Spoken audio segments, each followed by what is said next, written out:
Assalamualaikum warahmatullahi wabarakatuh.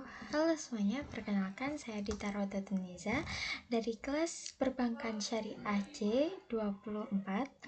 Di sini saya akan menjelaskan tentang materi penilaian kerja dari mata kuliah Manajemen Sumber Daya Manusia. Baik, di sini saya akan menjelaskan pengertiannya. Nah, pengertian dari penilaian kerja sendiri adalah kajian sistematis yang mengkaji tentang kondisi kinerja karyawan yang dilakukan oleh suatu perusahaan secara formal atau dikaitkan dengan standar kinerja yang ditentukan oleh perusahaan.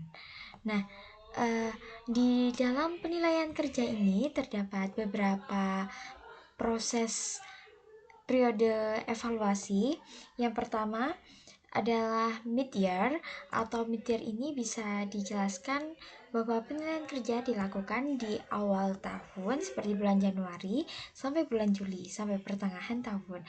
Lalu selanjutnya ada end year. Nah, di end year ini dari pertengahan ke akhir tahun. Jadi pertengahan tahun di bulan Juni dan sampai bulan Desember atau akhir tahun. Terus yang terakhir ada full year, di mana full year ini dilakukan secara 1 tahun periode penuh dari proses kerja tersebut di antara bulan Januari sampai dengan bulan Desember. Selanjutnya ada tujuan atau manfaat. Nah, dari manfaat untuk melakukan kajian penilaian kerja ini tentunya sangat banyak sekali benefitnya, dari mulai menguntungkan perusahaan maupun menguntungkan karyawan sendiri. Nah, bagi perusahaan yang pertama yaitu kita dapat mengetahui prestasi-prestasi karyawan, di mana prestasi karyawan tersebut mencakup oleh nilai kerja, terus prospek kerja selama beberapa periode. Selanjutnya, kita dapat melakukan penyesuaian terkait imbalan atau upah yang akan diberikan. Kalau kinerjanya bagus, maka biasanya di perusahaan tersebut akan ditambahkan gaji bonus kerja. Seperti itu. Selanjutnya ada meningkatkan motivasi kerja. Nah, ini tuh dari sisi karyawan, jika adanya penilaian kerja, maka dia akan mengetahui, semisal dia kurang mampu untuk menguasai hal tersebut, maka dia harus meningkatkan kerja karena sudah diukur oleh perusahaan. Selanjutnya ada mendorong tanggung jawab karyawan. Nah, di mana karyawan-karyawan ini terdorong mempunyai hati kayak saya harus bisa lebih baik dari kemarin. Menurut saya seperti itu. Selanjutnya ada cara atau metode yang dapat digunakan untuk mengukur kinerja karyawan. Yang pertama, kita dapat melakukan checklist. Nah, checklist ini tuh seperti ya atau tidak, di mana perusahaan akan memberikan sebuah tolak ukur batas dia mampu melakukan, maka akan di checklist di ya, dan jika tidak dapat melakukan hal tersebut, maka di checklist tidak. Selanjutnya ada rating, di mana nanti dari perusahaan akan memberikan sebuah tolak ukur nanti dari para supervisor atau bagian penilai tersebut akan memberikan rating. Jika dapat menguasai sepenuhnya akan di rating 10, dan jika kurang maka di rating mungkin di bawah angka 7. Selanjutnya ada for distribution.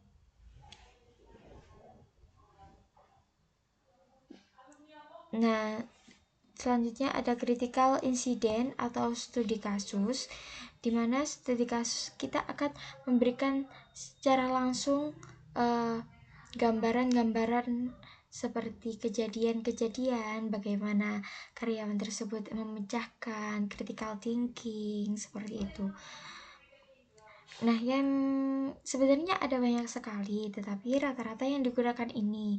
Bahkan tidak jarang perusahaan melakukan penilaian kerja dengan menggunakan secara esai. Jadi nanti akan diwawancarai ataupun dilihat secara langsung, dipantau secara langsung bagaimana cara beliau menjelaskan atau beliau cara bekerjanya.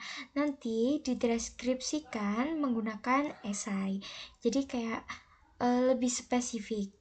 Nah, beberapa perusahaan seringkali menggunakan rating, checklist, dan esai ini karena dikira lumayan lebih mudah dan lebih efisien saja. Nah, terkait dari penilaian kerja tersebut, ada lagi yang namanya tahapan-tahapan. Nah, cara perusahaan melakukan penilaian ini tidak hanya asal-asalan saja, tetapi banyak tahapan-tahapan yang perlu diperkirakan supaya hasilnya ini tepat gitu, tidak akan salah lagi.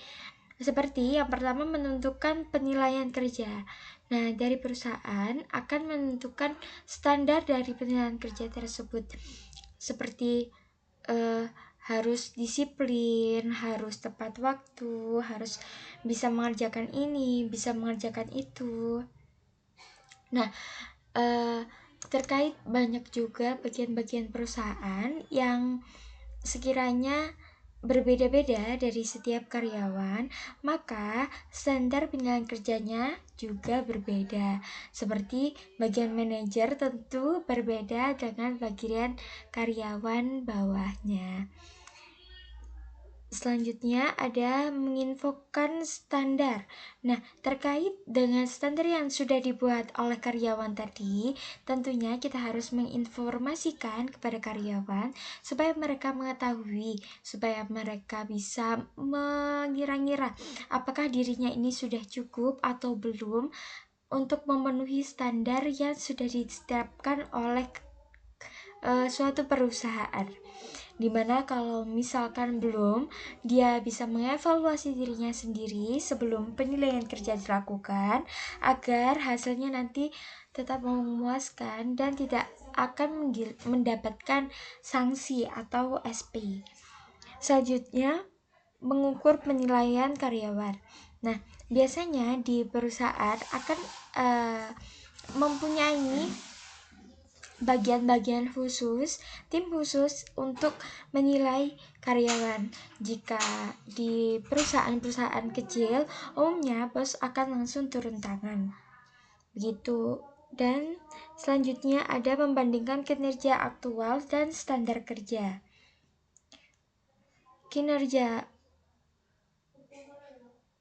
Nah, di sini dari pekerjaannya sudah dilakukan dan standar kerja yang diterapkan oleh perusahaan tadi dibandingkan seperti masih kurang atau sudah cukup, seperti itu. Selanjutnya mendiskusikan. Nah, perlu sekali mendiskusikan ini. Kenapa? Karena tentunya perusahaan tidak dapat berdiri sendiri. Karena itu perlu mempertimbangkan apakah ini layak untuk diberikan sanksi, diberikan peringatan, atau nanti mendapatkan reward dari perusahaan, dan masih banyak lagi yang perlu dipertimbangkan, atau mungkin penilaian dari sisi-sisi karyawan yang lain, begitu.